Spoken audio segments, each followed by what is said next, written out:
When you do this to it, means you're dumb. Hey, let's square up. Dog, a new Westside? New Westside drop. You know what? Let's get into that for a second. I recently beat Death Stranding 2. It's Hideo Kojima. Like, I'm about to geek out.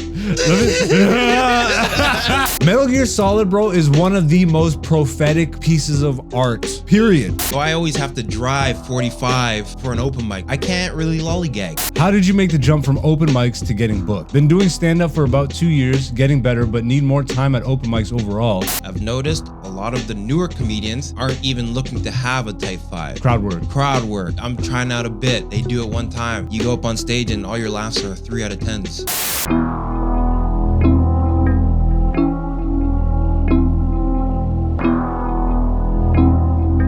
Black Zeus the Podcast Season 6, featuring Black Zeus and Dante, aka Black Zeus on YouTube, Patreon, and Instagram. Alright, I'm done.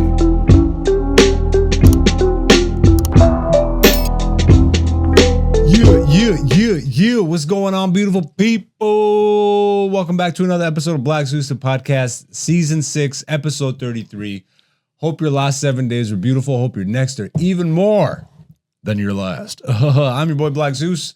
Thank you for tuning in once again. Thank you to all the new people that have been checking out the channel. If you haven't already, go check out any episode of Black Zeus to show on the channel right now.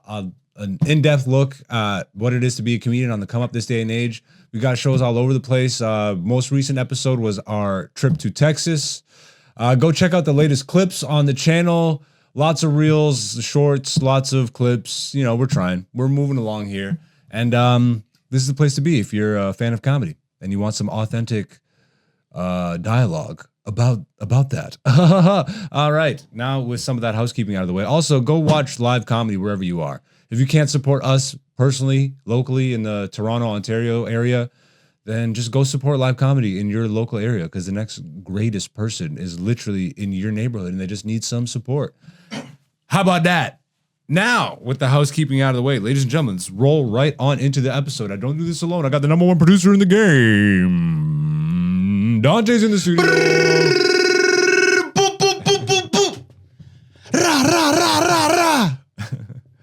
How you living?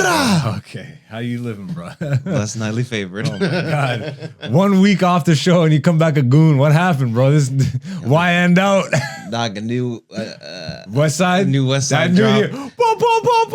You know what? Let's get into that for a second.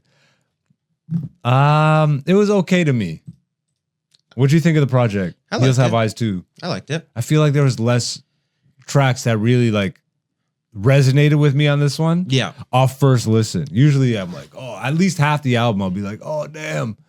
But maybe I'm just getting older. No, because I'm not a coke dealer. Like I'm not, You're not an ex-coke dealer. I'm not, yeah, like none of it really like all that heavy. There was a lot of like grunginess to this one, you know what I mean? This one was grungy. Super grunge. Grimy too slimy. Oh my God. This is one of the worst album reviews of all time. Grimy too slimy. And I like that. Obviously, if you're going to Westside, you're going to hear a lot of griminess and stuff, but I don't know. It just like, it was too heavy, some of it for me. In sound alone. You've been going back and reappreciating the angelic stuff that he's done. But that's always what I've appreciated the most.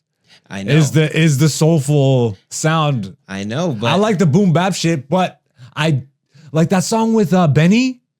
Which one? He's got. Or was it Stove God? You gotta be more specific. I know there was only one with Stove God. There's multiple songs with Stove God. See, I only listened to it like once and a half, and I'm like, I can't get through this again right now. You're talking about Heels of Eyes too. It's just like a super. Yeah, I'm talking Heels of Eyes too. I'm not talking his catalog. We're talking about the album. Yeah. There was one song I think with Stove God. Yeah. Yes. And that I'm like, it killed the Stove feature for me because I just didn't like the instrumental so much. Okay. It was like so. Not even like. I was listening to that on the way here, actually. Yeah. So what is it about that song you like? No, I was listeing to the album, and that song came on. Do you like that song? It's pretty good. I was singing along to it. Man, the bars are great. Yeah. But I just can't get over the production. Well, that's what I was going to stop that. Sorry. Um, I'm gonna be editing. I'm just gonna hear. no, well, because one of the things with these projects is that they're done super quick. Yeah, of course. Right. So you're gonna get a little bit more of that. You know, not to say a drop in quality, but it's not going to be the cleanest, most precise production. I don't know. I can't say it was quick because it's been a minute. Like, no, but since he said his last project. He did it in 2 days. Oh, are you serious? He said that? Yeah. Ah, man. I mean, good for him. He says he doesn't care about rap, so yeah. I respect because he's upfront about this stuff. Yeah. I kind of let things slide a little more. Yeah. Because he says, I don't give a shit. Yeah. You know, like I'm an artiste. I'm an artiste. A fucking rapper. He's a curator. I'm a curator. And like all the work he's been putting into Fourth World Wrestling, I'm like, you know what? Did you watch the most recent one? Or they didn't drop Paris. That was didn't on drop the 28th. For Paris. Okay. Unless they did. I don't know because I haven't seen that. They did another one. They did one in Austin. Yeah. Or something like this, Texas. No, they did one last week. Oh, they dropped one? No. They filmed it or something. I don't know if it was live or anything. That's why I was asking. That was Buffalo. Okay. Yeah. That's the one we were going to go to, but then it was on a Thursday. Friday. No, it was Thursday. It was a Thursday. If it was a Friday, I would have been no problem. But I can't go on a Thursday. Yeah. Tough. Yeah. Because it's so close. And then you know what I saw? They did the hat release. I'm like, oh, let me go see how much the hat costs. That website sold out. Yeah, of course. And the website, I've tried to look up the merch before. It just takes me to a generic Shopify. The link that he posts always just takes me to a generic. Do you go to fourthrobe.com? That one too. Well, yes. I went through the wrestling website. Like on the browser, I'm like, okay, his link isn't working. Yeah. And I still ended up, it's literally like the generic template Shopify page with like generic images of t-shirts and stuff. You know what I would like? Everything's $19. What was $19? Like, I'm telling you, it was a generic page. It wasn't set up. Okay. You're like tripping out because everything's so literal to you. Oh my God. Anyways, continue. You're literally about to, when you do this, I want to fight you. Because like, you put it on me like it's me. It's you. It's your brain not able to register what you just heard. I register it differently. But then you do this. This is fighting shit. When you do this to a nigga, that means you're dumb. Hey, let's square up, nigga. I just got myself worked up. You're sitting there just... I don't even have to pull chains no more. This guy's getting his own goat. Stop, nigga. Stop eating the ass, nigga. Anyways, continue. One thing that I liked about this album that wasn't on the last one was the AA Rashid feature. I love those. It was like in a track almost. He didn't do like the one he normally does where it's just the intro and it's just him talking. Yeah. It was like built into a song. It came at the end, but it was fire. I did hear that. And you know, I was thinking like, man, imagine just a whole AA Rashid just album of like. I don't want that. You don't want that? Well, because he's not a rapper. Westside is already not a rapper. He does. Like Westside's doing rapping. But you want like a poetry, like a... Yeah, so where he just drops knowledge. I feel like because I follow him on IG and stuff. Yeah. So I'm always getting like those little friggin' gems and stuff that he's posting all the time. Mm-hmm. I don't know. I don't know. I would hear it. I would definitely hear it out. Yeah. But do you listen to poetry? No. Yeah, don't lie, right? No, I wasn't. But I think like just because I go back and sometimes I just listen to the intros of some of the albums for A. Rashid. Like this is just. Would you consider him poet or spoken word? I think he's just spitting truth, dog. But it is technically I think it's spoken word. I keep saying poetry, but yeah, I don't know. He's just talking, you know. Yeah, but it's still. It comes across like spoken word to me a lot because there's always that message behind it, and because it's behind music, like there's a track bed to it. Yeah. And then there is a few songs like there's one closer to the end of the album. Yeah, I forget the name of it. I have to go back and listen to it again. I'm sure more will grow on me. I like that one; it's pretty good. But off first rip, there was it just went too hardcore in the instrumentals for me. Yeah. And then the ones that were, you know, I don't need, it's Westside. I don't need the whole album to be high art. You know, I don't need everything to be soulful. Yeah. I like the boom bap. Yeah. But there was not really much of that from what I remember. Again, I have to listen to it again. But There was a lot of what it felt like was like you know what this like some hardcore grungy rock type vibes. This is you know what I mean? music. This is what it's heel music. Yeah, but the first Heels Have Eyes, I fucking love top to bottom. But also there was way less tracks. Yeah, there's like there was like 4 or 5 tracks. But this one, like, it feels like it's because it's like over with heel Cena and and it just sounds like something that like a heel would walk out to. Yes, but not in WWE because it doesn't sound like clean enough for them. Exactly. Yeah, like it's like something in an indie like his. Exactly. That's this week's Westside Gunn Minute with Dante and Zeus. I got some black nerd shit to nerd out over for 5 to 10 minutes right now. I recently beat a game, which the only way I could do this at this stage in life is I have to find my gaming hours at night. Like after I come back, or definitely if it's a day where I don't have a show or something, I have to force not force anymore, but if I don't do something for my career before, I feel like an idiot. Before I make time or have time or whatever. Yep. Because again, I'm happy and all that stuff, but I also know there's more out there that we can achieve and do and get. Yep. Which requires a lot of time and effort, which henceforth. Anyways. You tried. You see, I know. Womp womp. You're seeing more clips and more shorts and reels and stuff, which is part of the effort. We're also constantly looking to do new stuff right now. So, be on the lookout. There's things happening. Comedy special is coming. Be on the lookout for that. Dante, you got any, you're still working on like getting up to 30 minutes? Yeah. Yeah. I was going to say, you have any aspirations for an album or? I will be at Laugh Without Limits, September 19th, 100 Shaw, downtown Toronto. Okay. New location? Yeah. Where? 100 Shaw. You don't know the venue? No. I don't even know if it's 100 That's good. Oh my God. Check my Instagram. You're just as bad as me. We are going nowhere. But we're getting there in style. But yeah, some black nerd shit from me. I recently beat Death Stranding 2, a very decisive franchise, I'd say.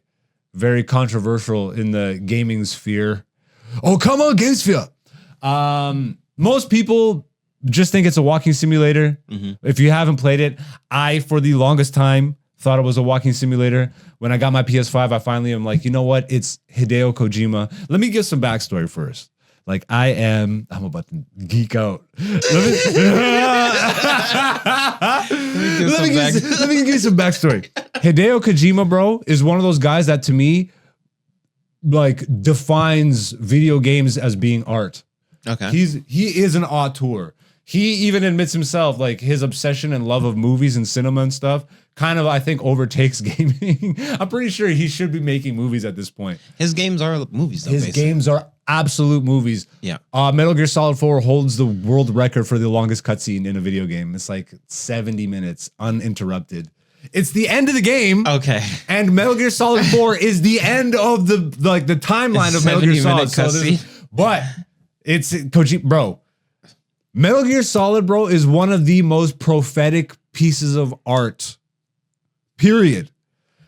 Like, to give some context, me being a kid in the 2000s, like Metal Gear Solid 1 I really liked on PlayStation 1.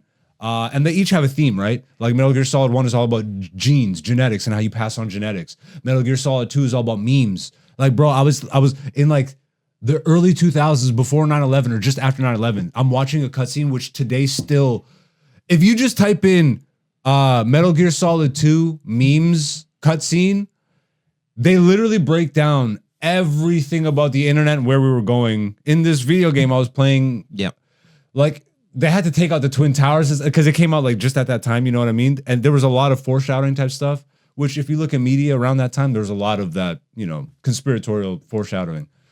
But anyways, like Metal Gear Solid 2, bro, was one of the most profound things, and it pissed people off because you finally are getting a Metal Gear game on PS2 with PS2 graphics, and you think you're going to play a Solid Snake, and they do a bait and switch. It's like one of the most well-known gaming bait and switches of all time. It's like you play a snake for like the first hour of the game, and then all of a sudden it's just a character who you've never seen before riding, and then you're this guy. But the whole game, once you get to the end of it, it's a subversion. Like, you realize you've just been replaying the whole events of MGS1 as this new guy, because they're just creating, like, using the internet, creating these. I'm not doing it justice because I'm like overloading myself right now. Metal Gear Solid 3 was all about what was I don't remember the specific topic that it was tackling, but essentially it's like how military and all these structures and stuff, that's where they brought in the Illuminati, like the game's version, the Lale Lule Lo. Okay. Lale Lule Lo. Tell me about Metal Gear. The Labubu's. That killed me, bro.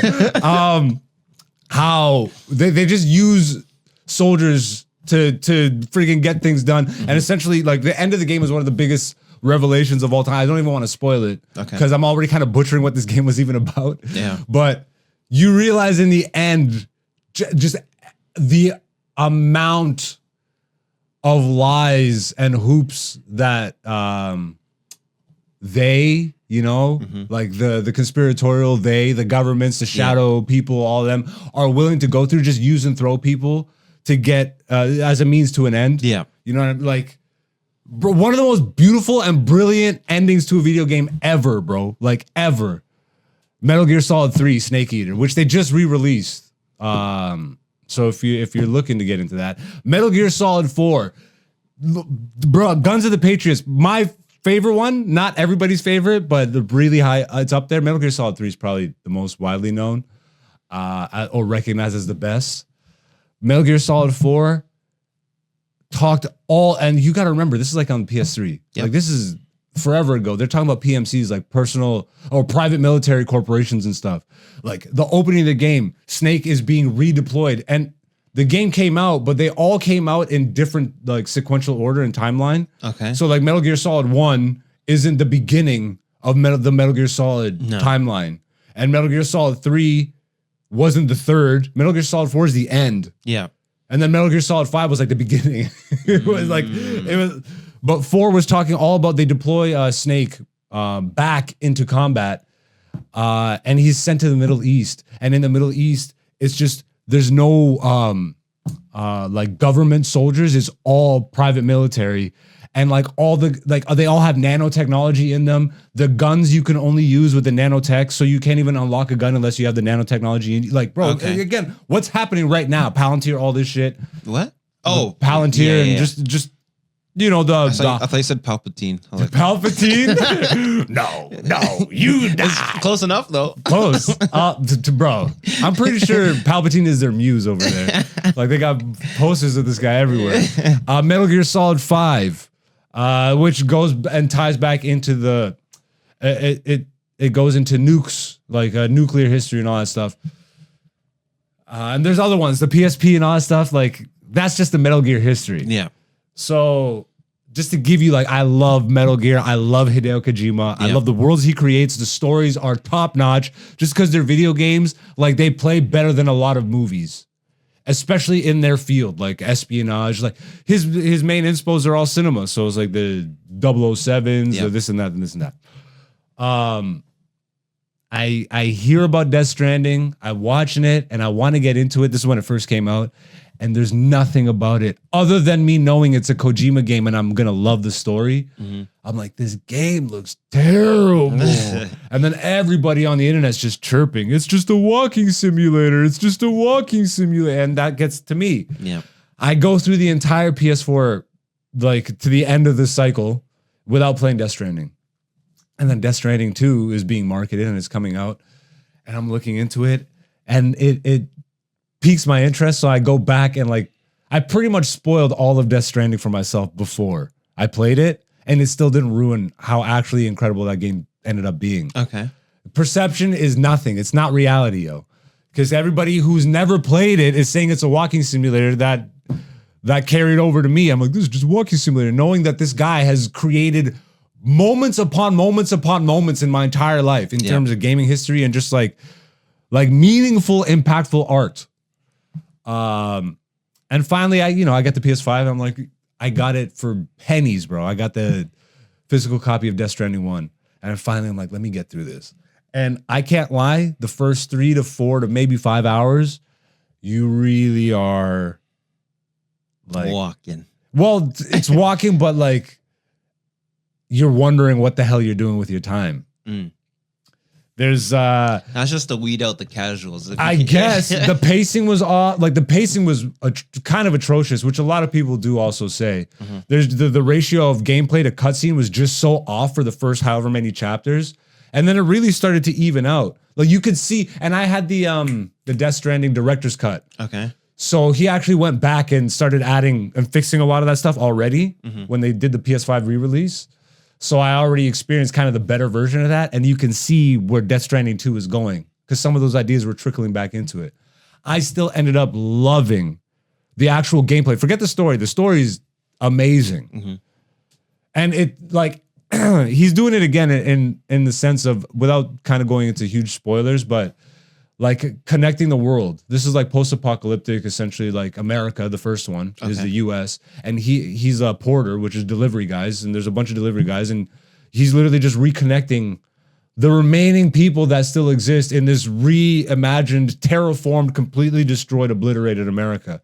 So they're connecting them via internet. And then in the second game, you almost start to question, should we have reconnected everything? Which we're already having the discussions about the internet again, going back to Palantir, social media and all this stuff. Like, it was amazing at the beginning. The internet was amazing and the promise of it was fantastic. And sure, there are so many benefits, but there's only so many people that are actually controlling this thing and they're kind of pushing us in a direction. And that's like some of the themes that these games tackle. And then just connection between people. Like, it's beautiful storytelling. I sound like a loser. It's beautiful storytelling, man. Yeah. I don't cry at anything. Death Stranding 2 near the end, I didn't like tear up, but like I started to well up. You felt it. Oh, bro, and multiple times. Yeah. Like the last 5 hours of Death Stranding 2, multiple times. I'm like, whoa. but it's Kojima in the best ways. And to get off of the Death Stranding 1, once you get past those first few hours, it's so phenomenal, bro. And yes, there's a lot of walking, but like every video game, this is what I kind of got to understand. I'm like, every video game has traversal. Like this game just happened to make that the main gameplay loop. Yeah. Dude, it's one of the most addicting games I've ever played. Like the gameplay loop of the delivery system. Yeah. Like going from point A to, and like making the trek. Yeah. I'd actually say some of that charm is lost in Death Stranding 2. They made it a much better game. Yeah. And they evened out the pacing beautifully. Like, there's just way more action and it plays better. But some of that rustic walking mechanics. Some of that rustic charm, bro. I damn near use a vehicle like 90% of the game in Death Stranding 2. And I used it maybe 20 in the first one. Okay. And whatever that difference is, this sounds lame and pretentious and shit, but like in that walking, bro, the way it's constructed and the way like, because it's fully soundtracked and all that stuff, right? Like the way he has certain songs hit at certain moments while you just like struggle to climb up this mountain. Like it's weird, but it makes you think in a lot of ways. The downtime in the game, which is a part of the game, is making you actively think about what the game's trying to get you to think about. All of it is just poetic and amazing. Death Stranding 2, absolutely a better game. The story is bonkers.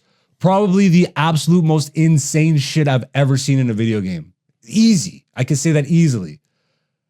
I don't even want to spoil it. Like the last 5 hours. You want to borrow it? Because I'm done with it now. But Ghost of Yote's coming in a month. I know. Oh, we're cooked, bro. Oh my goodness. Our careers, bro. Our careers. The script. I would actually. Do you have the first one too, right? I have the first one too. I might want to borrow it, bruh. They're worth it. Yeah. Oh my god. I watched all the cutscenes from the first one before I played it, and it still did nothing to ruin the game for me. Okay. Kojima is just one of the best, bro. One of the best to me. You know, I didn't really play many of the Metal Gear Solid, but I played a little bit of Ground Zeroes, and then I played a few hours of MSG5, MGS. So you get MSG. Oh, you fat. No, Master Square Garden. Okay, it's coming up. You must be hungry. By the way, those are the absolute best playing Metal Gear games. Like the way they actually like you played 5, yeah? Yeah. Didn't it just place like controlled so well? Yeah, but then there's also like one of the things about games, and you know this from any game, it's like you got to learn how to navigate the menus. You got to navigate all the tools. And there's a lot of that. And there's so much of that in MGS, right? Yeah. So to be fair, MGS 5 specifically, there was just a lot. There's so much. But there was a lot to do. And once you get used to it, Yeah, so once you get used to it, it's fine. You take a break, you play some other games, you can come back. Oh, what do I do? You know what I mean? So I kind of fell off. Like I still have it. It's still in my library. But it's just a lot to go through. And I still have to play Black Myth. Oh, man. I'll end my little black nerd moment here with something you just touched on. Because MGS 5 playing the best, it kind of made it harder to go back. That's why it's great that they're remastering like MGS 3 and all that stuff, which Konami and Hideo Kojima, who created the games, like they had a really rough falling out. And it was at the time of MGS 5. That's the last game he made for them. They took his name off the box and all that stuff. Like it was a widely known controversy at the time of the release. And even to just recently, just the other day, he finally admitted, he's like, it's unfinished. The game is unfinished, which people have been complaining about for years. He's like, no, it's finished. He's like, nah, they effed me. Yeah. You know what I mean? But Death Stranding 2 is like what so many have been dying for. Because Death Stranding 1 was missing that friggin' level of just addictive action. Okay. Espionage action, stealth action. Yeah. Death Stranding 2 literally picks up the ball. Like it's the MGS 5 controls just refined. Damn. And oh man, it's just so great, bro. It's just so great. Death Stranding 2, highly recommend, especially if you like Death Stranding 1. If you just think it's a walking simulator, but you're into games and you can't get past that, just try it. Like, question. What's the horror level of this game? It's not a horror game. It's not a horror game? No, it's a thriller, espionage. Okay. Like it's a very human story. You know what I mean? There are like a couple jump scares, but it's not a horror game. There's creepy stuff. Yeah. But again, I wouldn't ever classify. No demons? There's no demons and stuff. No. Okay. No. No. Oh man, this story. Oh man, I gotta stop. The best looking game I've ever seen. You like the game Death Stranding 2 starts and you think, oh, this is pre-rendered cutscenes, and then it just drops you in the thing. I'm like, I'm playing a photo. Like I'm playing a real video. It was we did it, bro. I'm so sorry. We're half an hour into this. Let's get into this some guy comedy said 3 minutes. I knew he was lying. Once I did this, I know. I added 20 minutes right here. Oh man, 20 minutes to the quick recap. I think we're gonna skip that article. We could talk about that next week. Which one? We'll do comedy recap and then we'll do the streets and then we'll get out of here. Okay. Yeah. Like we'll just keep that article up. I'm sorry. Save for next season. Bro, you've had the last 2 black nerd moments. Let me have one. Let me nerd out. But yes, this is a comedy podcast. Isn't it amazing? I opened the episode by saying, if you're a fan of comedy, this is the place to be. 30 minutes later. Continues to go on the whole backstory of Metal Gear Solid. 12 hours later. Story. So yeah, what this podcast is actually about mainly is our comedy careers and tracking our progress and just giving you an authentic and honest take on what it is to be a comedian on the come up in this day and age. We have a segment here that we love. It's called Comedy Recap, where week to week, Dante and myself discuss what we've been up to in the world of comedy. And boy, am I going to look like a loser this week. 25 minutes of MGS talk, and I barely did comedy this week. I only play games after I do stuff for my career. Look, I've been very busy.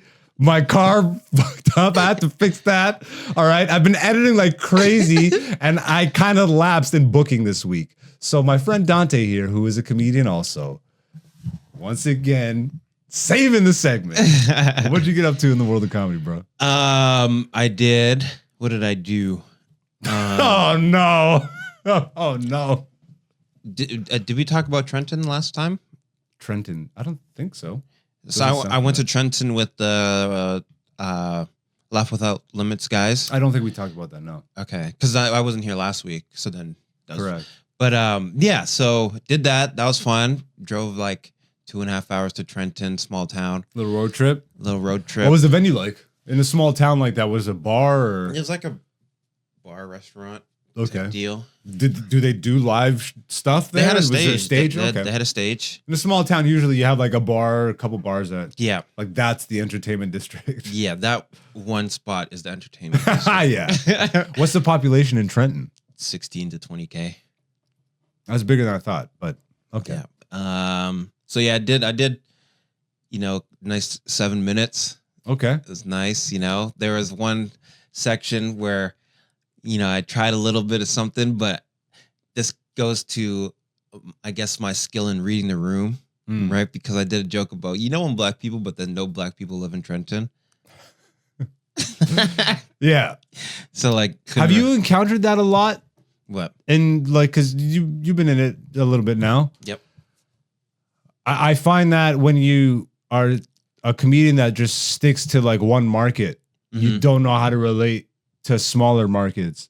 And it's vice versa too. If you're a small town comic and you go to the big city, it's like everything's country bumpkin or whatever. It's like finding that line or finding a way to relate some big city stuff to a smaller town. Like, are you comfortable with that, or do you? No, I think I am. Personally, I just feel like I shouldn't have just did that joke.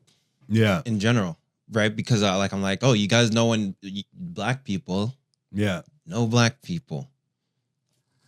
I should just know them, but I'm a little bit stubborn. I was like, I'm just gonna go through my material. If they like it, they like it. They don't, they don't. Yeah.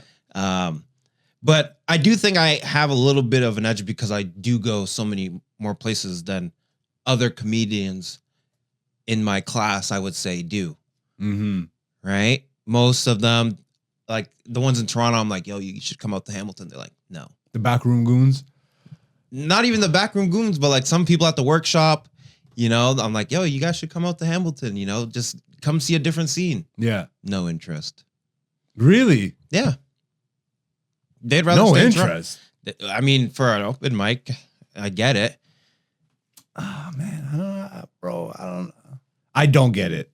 Like I understand what you mean. Like I get. I drive. Yeah, I get exactly. That's why I know exactly. You're on the right side of things, but you get why they don't. Even though it doesn't. Too. That's even crazier, bro. They just stay in the city, which is like, okay, it's not fine. Yeah. And this is another thing that I was thinking about over the last week, but because there's no real like comedy clubs in Milton where I live, right? Yeah. So I always have to drive 45 for an open mic somewhere, 45 to Hamilton, 45 to an hour 30 Toronto, whatever. So when I go to an open mic, I can't really lollygag too much. You're all about the business. I'm all about the business. Whereas somebody that lives walking distance from a club, they can go up, blah, blah, blah, all right, good night. Yeah. And then just go home. But I can't because I'm invested in that journey. Yeah. You know what I mean? So I think that's a very great thing you just said, which even made me kind of realize, I'm like, oh, I think that's what gets you more invested too. You know what I mean? Like putting that sweat equity in. Yeah. The amount of go buses I would take by myself to another town just to do 5 minutes unpaid. Yep. You know what I mean? Like, yeah. But that locks you in. It locks you in. Yeah. Right. So like, and to that point, I do go a lot of places. And the year that I've been grinding, I've done London, I've done Oshawa, I've done Hamilton, Toronto, Trenton, other places that shall not be named. Yeah. Yeah. So I do have like, I guess that little bit of experience of like going different places, but in that particular set, because it was like a new joke that I've been enjoyed doing here, I'm like, well, I'm just going to do it here regardless. When I should have known, ain't no black people in Trenton. So I can't be like, can you guys? No, now you know. There's nothing. But I've been knowing. You could obviously, you should, but like, you have to do it once at least to get it in your brain. It's like, oh, yeah, you know what I mean? Because like, you're not from Trenton, so you would expect at least in 2025 there'd be at least a couple black people everywhere you go in Ontario, Canada. Kind of. No. Not really. I even heard myself talking about it. I'm like, nigga, what? You should expect black people everywhere. What Everywhere? the heck? No. Trenton. Yeah. But you also can't be surprised when you see them just sprinkled up Yeah. in rural areas anymore. Yeah. I mean, you're in Milton. You grew up in Milton. Yeah, I did. I would never be like, black people are in Milton. Well, there's a lot of black people now. That's what I'm saying. Yeah. So it's like, Even more and brown that's why I'd be people. like, in the back of your mind, probably, why would you've never been to Trenton. No. So why would you automatically go in thinking, oh, there's not going to be any, it's like. It's not that I went in thinking that. It's that I saw the room and I did the joke anyways. Oh, well, then that's on you. That's what I was saying. Oh, that's on you. Oh, I haven't been listening. That's what's happening here. Yeah. So regardless, that was a fun show. I think I did really well. I realized another thing is that I have been polishing a nice 5 to 7, and it's been like building up slowly. Do you see yourself working up to 10? I'm working up to 10. Yeah. Like I'm probably at like 8, 9. If somebody threw you a 10 right now, you feel confident in doing it? No. Would you take it? No. Man, you got to throw yourself in at some point. I will. If you're saying you have 8 minutes, you can't. You got to at least factor in laughter. You know what I Yes. mean? You can get to 10. I can, but I've never done multiple 10s. So why would I feel confident in doing a tight, like in my mind, I want a tight 10 minutes. You know what I mean? Yeah, no. And I to respect be it, man. confident, I would have to have done it a few times. But then when are you going to say yes the first time when you feel confident, I guess is what you're saying. When I do like, cause now I'm doing like 7 to 9 minutes. You know, I've done a few of those You're recently. right there. I know, but I haven't done. I like that extra minute is like, Look, I want to respect the in a people. low pressure situation, somebody throws you 10, you're not going to go do it? How low are we talking? 10 minutes on I'm not open talking mic? Nubian.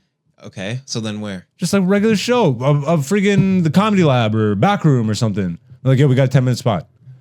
Or a comic isn't here or whatever. Go fill some time.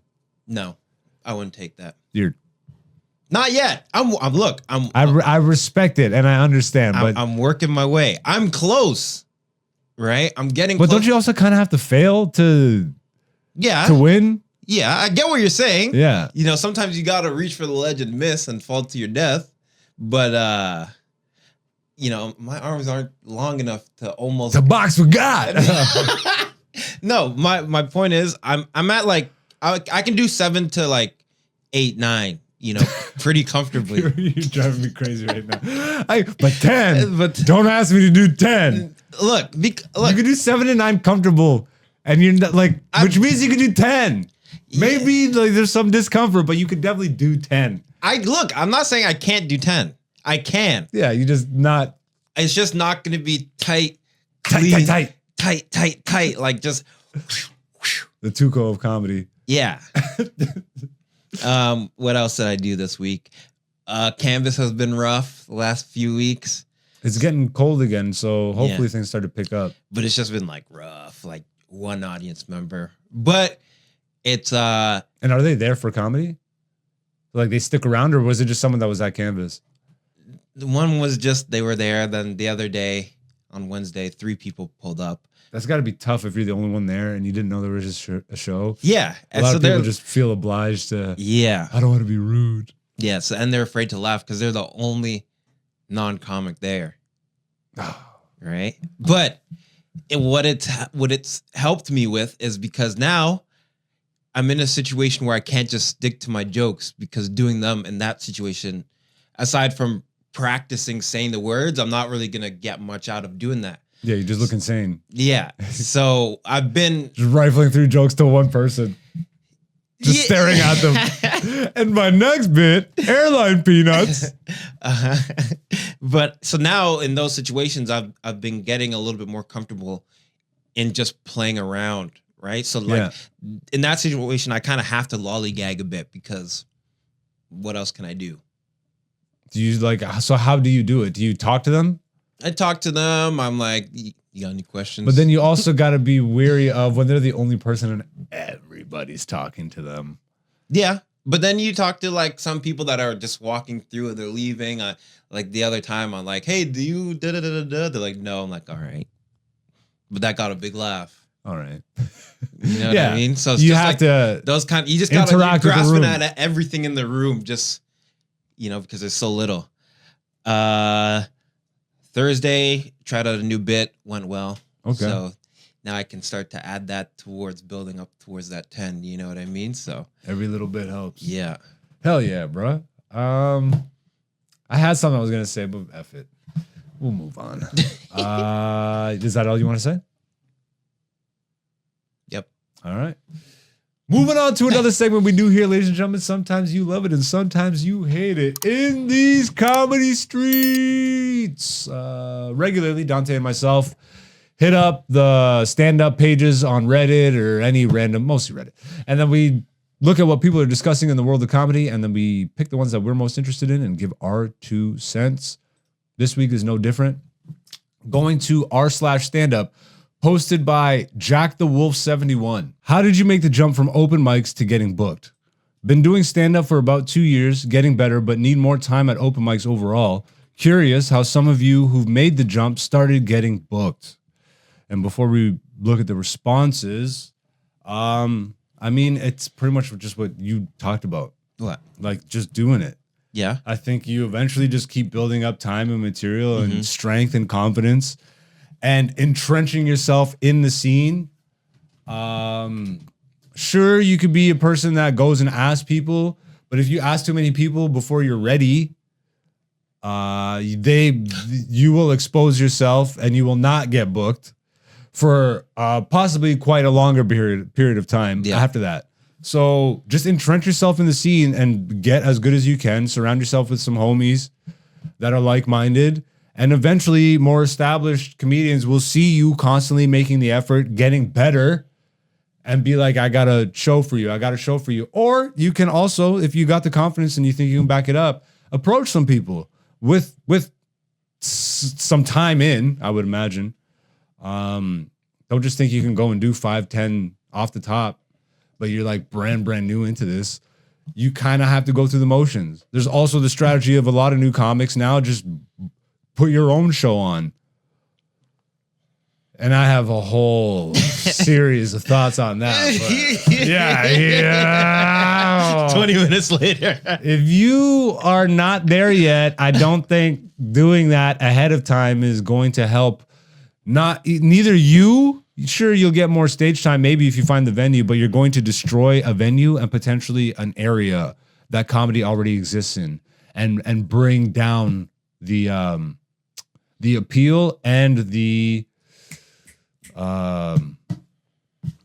not the effort, but the caliber of comedy. Okay, you know what I mean. Mm-hmm. But yeah, you got something you want to add? This actually ties into something that I forgot to talk about in the comedy recap, because I was booked on a show, and it was the second time I was booked for the show. And the first time I was booked on it was the first time I got booked on a show. Like ever? No, like outside of you or a boss or anything like that. Okay. Right? Because this guy had seen me at a mic. The mic itself wasn't doing too well. Yeah. But I was able to get some laughs and make some funny moments. And from that, he's like, hey, you want to come do the show, Emerson 109? So then I'm like, okay, sick. So anyways, it kind of adds to, you have to have time in the game. People have to see you, you got to pay your dues. I feel like that helps a lot. Hell yeah. Doing things that are comedy world adjacent but aren't really stand-up comedy. Like some people were asking for doormen. I'm like, I'll do it. Yeah, barking, doing the door stuff. Yeah. Yeah. Sure. And also being a cool guy helps, Yeah. Not being a douche. Yeah. A douche. If you're just like a cool hang and people enjoy having you around, then they're going to book you on a show because you're like, oh, that guy was fun. He's funny and he's not going to cause problems. Yeah. He's professional, show up on time, something like that. That's a big one. Showing up on time. Well, I show up early, but yeah. Don't be late. Just in general. Yeah. Be punctual. Yeah. Because a lot of people do see this as some hobby type shit. But if you take it like a job, like serious, you will go farther. Be professional about it. If you really want to do it. Yeah. That goes to show like your state of thinking about this. Is it a hobby to you? Or is it something you're looking to be professional at? Mm-hmm. If the latter, then be professional. Yeah. show up on time, and be funny. Yeah. Or at least like make the effort to continuously get funnier. Yeah. Because you're not going to be that guy off the top. Very few people are, maybe like 1%. Yeah. But even the booker for Emerson, yeah, when he saw me do my set, he's like, "Oh man, like, because I haven't seen you since January, or like relatively since January. I like the way your jokes have been progressing. Yeah, because I've been working on them. So now they're tighter, they're cleaner, they have some more words, or some less words, Mm-hmm. But yeah, they like to see that you're putting in work. They respect that. The mic is the gym, right? So when you're new, it's your first time at the gym. So you're just getting the reps, you're getting the muscle memory, you're building up all the core skills that you need. But once you have that, it doesn't mean you stop going to the gym. You can still go to mics and stuff. You're just getting something different out of it now. Mm-hmm. And you're not necessarily, and you probably still do get booked from that. Like there's tons of bookings that happen just through mics. Yeah. They might not be like the higher level bookings, because that will just come once you're in the higher level shows. I've seen some people get booked for Absolute from a mic. Bingo. Yeah. Just stuff like that. Because it is not to say it doesn't happen. Yeah. It just happens less frequently. And it's like once you start getting in the booked circle, mm-hmm. then that's a whole other style of booking unto itself. Yeah. But it's an evolution of just miking. Let's read some of these comments and get on out of here. Oh, another thing. Yeah. I think what would help people get booked more is having a type 5. I've noticed a lot of the newer comedians mm-hmm. aren't even looking to have a type 5. Crowd work. I'm trying out a bit. They do it one time. Every week I gotta have new stuff, which is like, hey, you're good for writing. But then you go up on stage and all your laughs are 3 out of 10s. Yeah. But if you're working on a type 5 and you're getting like average 7s, 8s, 8 out of 10s. Or what's even crazier is when there's no structure at all and they just throw away their best joke off the top. Yeah. Like they get a good laugh off the top and then there's just nothing going on for the rest of it. Yeah. It's like at least have the wherewithal to keep that in the back pocket. But those kind of things show that you're actually working on it. Mm-hmm. Right? And you will stand out more if you have a type 5 than if you're lollygagging. You're la-boo-booing it up. You're la-boo-booing on the stage. Can you scroll down for me a little bit? La-boo-booing. All right. Oh, damn, bro. Just skip this one, bro. We'll go to the next one. Well, it's got not a lot of upvotes, so it might be good. Okay. I'll just move the mouse for me.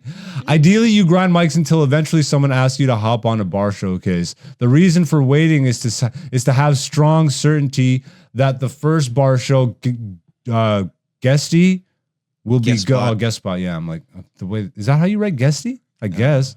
I guesty. Will be good, or that at least you'll be. Damn, I'm dyslexing it up right now. The reason for waiting is to have a strong certainty that that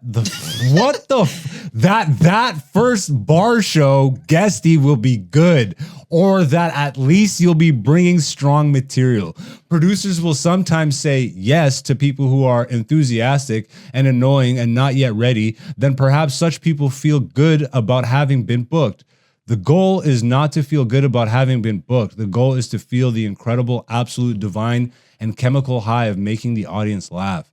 Of course, he made it like Heisenberg-y. That was hilarious. Of course, once you are getting the laughs, you can't just wait for the people to book you because they won't. You do need to do some outreach. Film all your sets, film the open mics so that you get practice filming and you can review. Film the bar show so that you can cut up reels for promos so that you can use the unedited single take shot of the bar show for submissions. And that's the piece you asked about, the submissions. I really love this post by user the Hofstetter. That might be the guy that started the whole crowd work clips. Interesting. Let's see it. I really love this post by the Hofstetter. Wait, let me read it first. Okay. Oh, you son of a bitch. What happened? What are you doing? Click back. You clicked into it. Click back. Thank you. No. Damn it. Okay, now you yell at me. This only works if you yell at me back. What did you do? Oh my God. What happened? You're the worst. Oh, hold on.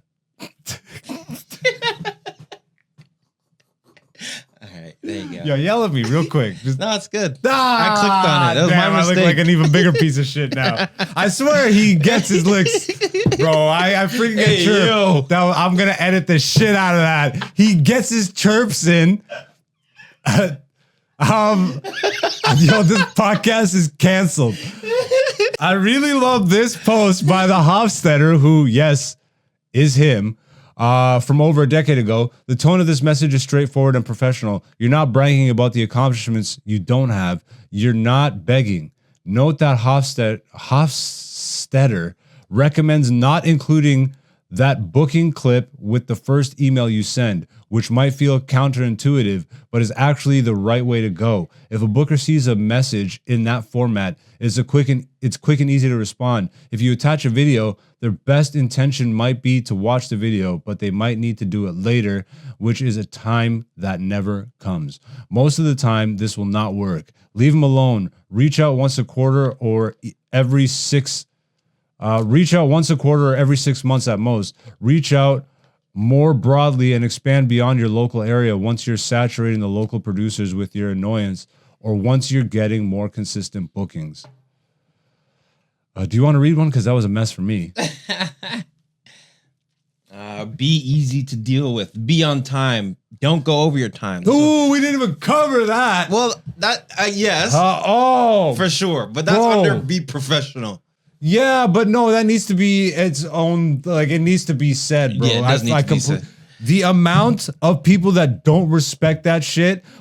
I won't even just say that, because also when you're new, you don't even know. Yeah. Know this. You got 5 minutes. Somebody else is dying to get their 5 minutes out. And then you doing 7 minutes? Like, oh, man. Especially if you're bombing. If you are not getting the last that you're looking for and your set time is coming to an end, don't be what most people are, one of these people that needs to end on a laugh. No, you had your 5 minutes to get your laugh. You had 5 minutes to get a laugh. You didn't? Don't spend another 3 minutes proving how much more you suck, not just to the audience, but to us in the back. Get off. Get off the stage. If you're killing, that's another discussion to be had, but still there is a limit. Have respect. Is there honor in, like, even if your set's doing well, you end right at the 5? I'm on the camp. I hate that. I always bounce. I try and just do my time and get out. Yeah. Like, I'll wrap my shit up. Yeah. Like, I'm not that, but you know, just whatever, bro. It's each their own. I think it says something about you. Mm-hmm. Like, I don't know, bro. The show runs the best when it runs. Yeah. Like, as it's supposed to. Yeah. Which means there's a certain amount of time before people are getting over it. You can only be in a seat for so long. And if you're going to soak up all that for yourself and you're not the headliner, get the F out of here, bro. Yeah. That's just greedy. Yeah. Go find more mics or just wait to your next spot. Yeah. What's wrong with you? That's, again, me. Continue. Don't go over your time. Don't post crazy stuff on social media. Don't get involved in comedy scene drama. I think that's also important. That's a really good one. If you have a bad set, bomb with dignity without showing your ass in some bizarre way and tanking the rest of the show. Thank you. Thank you. Bring your people to the shows. If you can check all these boxes, I would trip over myself to book you. So yeah, bringing people, especially at the beginning. Yeah. That's such a dual-edged sword, though, too, because Yeah. you use I don't up all bring the anybody. goodwill. You use up all the goodwill of all the people that you know, bringing them to shows when you're still figuring it out. Yep. Then they think you suck. Then they think comedy sucks. So, like, I've had this happen. I've had people come to shows that never, like, that would always come at the beginning, and I used up all that goodwill, and they've never seen them since at a show. And it's like, now they're seeing, yo, you're killing it. I'm like, well, you know what? Yeah. You're welcome to come. Yeah, like, I don't even ask people to come anymore. They just know I'm doing this. I'm always posting my stuff. Sometimes I'll be like, if it's a really important thing or something, I'll bring 1 or 2 people. But yeah, I think that's gonna wrap it up. You got anything else you want to add, or no? Well, scroll up. What's that one that says DM? DM every local show on Instagram and say you'd love to perform and ask to submit a reel. Also, crushing out open mics and being a part of the community, e.g., attend shows you want to be on and be a great audience member. That's another one. I'm happy we read that. Yeah. Go participate. When we're saying be a, but like, don't just go to shows that you're like On. Go to watch. Yeah. Especially at the beginning. Yeah. When we're saying entrench yourself in the scene, like go be an audience member too. Yeah. And enjoy that shit. Yep. Because that goes a long way, man. Yep. But yeah, that's gonna wrap it up for Indies Comedy Streets. We got a bunch of those on the channel. Go check them out. It's all in a playlist for you. Before we get out of here, Dante, you have any final words for the people? Be a professional. Where can people find you online? You can find me online at Dante, CHEZDANTE. Follow your boy. Hey, I'm AKA Black Zeus on Instagram, on TikTok, on X. But right here is the place to be on YouTube. It's the place I actually enjoy more. But Instagram also, AKA Black Zeus. Go support live comedy wherever you are. Go check out the latest stuff on the channel. Thank you for being here once again. To all the beautiful people. This has been Black Zeus the Podcast, Season 6, Episode 33, man. Next week is when we will see you again. Peace. Hey, it's Hen Dog. Black Zeus the Podcast Season 6, featuring Black Zeus and Dante, aka Black Zeus on YouTube, Patreon,